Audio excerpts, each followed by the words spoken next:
দর্শক, একটি অনাকাঙ্ক্ষিত ঘটনা ঘটে গেল আজ কুমিল্লা জেলার চান্দিনা উপজেলার ১ নং সুহিলপুর ইউনিয়ন।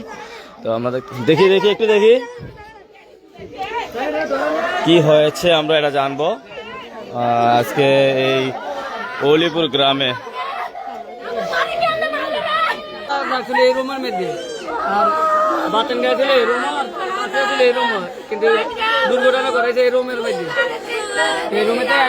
দর্শক ভালো থাকবেন, সুস্থ থাকবেন, আবার আপনাদের সামনে লাইভে আসবো। ধন্যবাদ সকলকে, আসসালামু আলাইকুম রহমতুল্লাহ।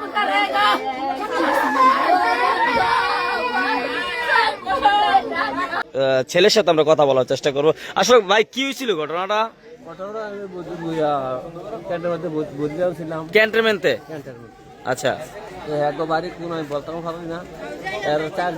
কয়জন? আচ্ছা, ধান টান কাটলো, এর তার রাত্রে খাওয়া দাওয়া করে শুয়ে রইল। শুয়ে দেওয়ার পরে এর সকালে ধান কাটবো, তারপরে ডাক দিলাম, যাই দিই, তারা বুঝলে নাই।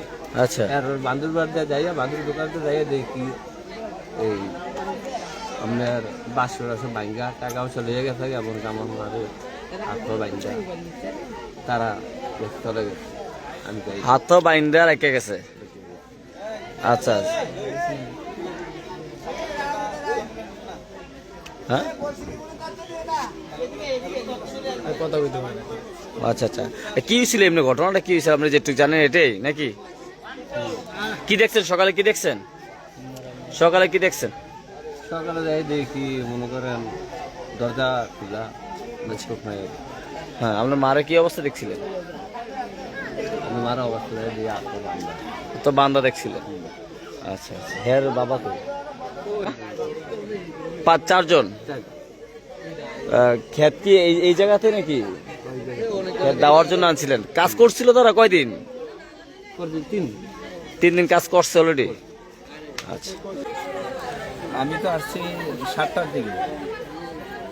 যেটা শুনলাম যে রংপুরের 4 জন বদুল্লা রাখছিল, তারা রাত্রেবেলা রুমের ভিতরে যাপন করলো।